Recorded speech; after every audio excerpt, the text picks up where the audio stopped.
गरबा और डांडिया के रंग में डूब जाते थे। उन्होंने गुजराती खाना और नवरात्रि की तस्वीरें भी सोशल मीडिया पर खूब शेयर की। ये देखना हम सभी के लिए बहुत ही आनंददायक था। आखिरकार इस तरह के खेलों से भारत की विविध संस्कृतियों के बारे में भी पता चलता है। ये एक भारत श्रेष्ठ भारत की भावना को भी उतना ही मजबूत करते हैं। मेरे प्यारे देशवासियों, नवंबर महीने में 15 तारीख को हमारा देश जनजातीय गौरव दिवस मनाएगा। आपको याद होगा, देश ने पिछले साल भगवान बिरसा मुंडा की जन्म जयंती के दिन आदिवासी विरासत और गौरव को सेलिब्रेट करने के लिए ये शुरुआत की थी।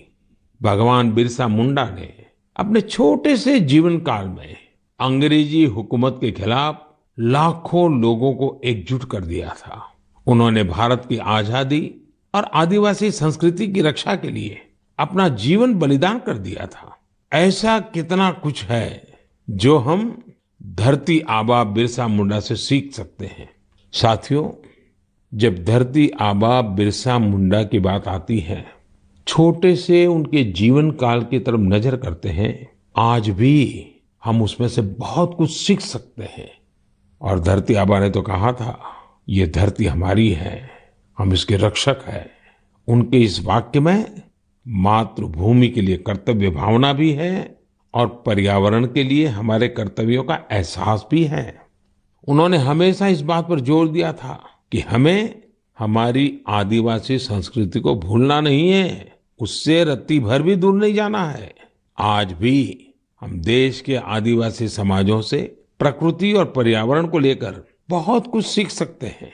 साथियों, पिछले साल भगवान बिरसा मुंडा की जयंती के अवसर पर मुझे रांची के भगवान बिरसा मुंडा म्यूजियम के उद्घाटन का सौभाग्य प्राप्त हुआ था। मैं युवाओं से आग्रह करना चाहूंगा कि उन्हें जब भी समय मिले वे इसे देखने जरूर जाएं। मैं आपको ये भी बताना चाहता हूं कि 1 नवंबर यानी परसों मैं गुजरात राजस्थान के बॉर्डर पर मौजूदा मानगढ़ में रहूंगा। भारत के स्वतंत्रता संग्राम और हमारी समृद्ध आदिवासी विरासत में मानगढ़ का बहुत ही विशिष्ट स्थान रहा है।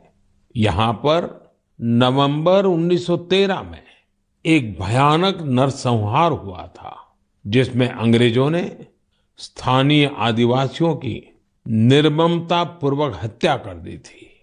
बताया जाता है कि इस नरसंहार में 1000 से अधिक आदिवासियों को अपनी जान गंवानी पड़ी थी। इस जनजातीय आंदोलन का नेतृत्व गोविंद गुरु जी ने किया था, जिनका जीवन हर किसी को प्रेरित करने वाला है। आज मैं उन सभी आदिवासी शहीदों और गोविंद गुरु जी के अदम्य साहस और शौर्य को नमन करता हूँ।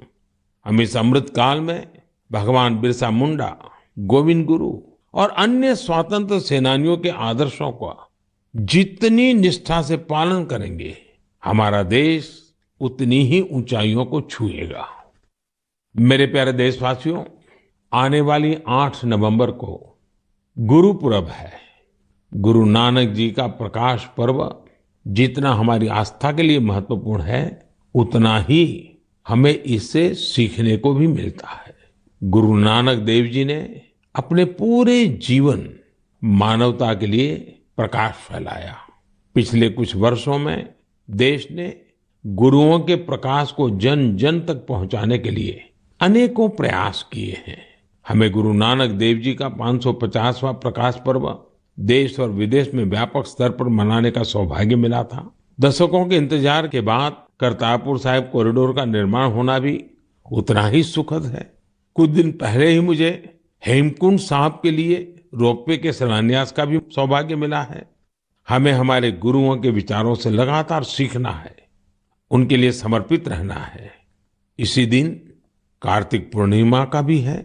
इस दिन हम तीर्थों में, नदियों में स्नान करते हैं, सेवा और दान करते हैं।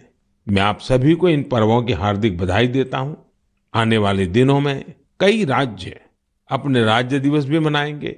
आंध्र प्रदेश अपना स्थापना दिवस मनाएगा, केरला पिरावी मनाया जाएगा, कर्नाटका राज्योत्सव मनाया जाएगा।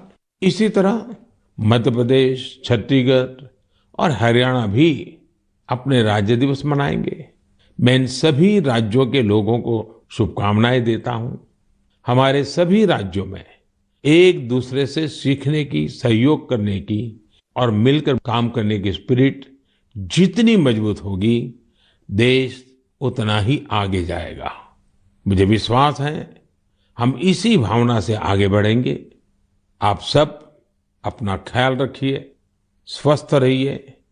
मन की बात की अगली मुलाकात तक के लिए मुझे आज्ञा दीजिए। नमस्कार, धन्यवाद।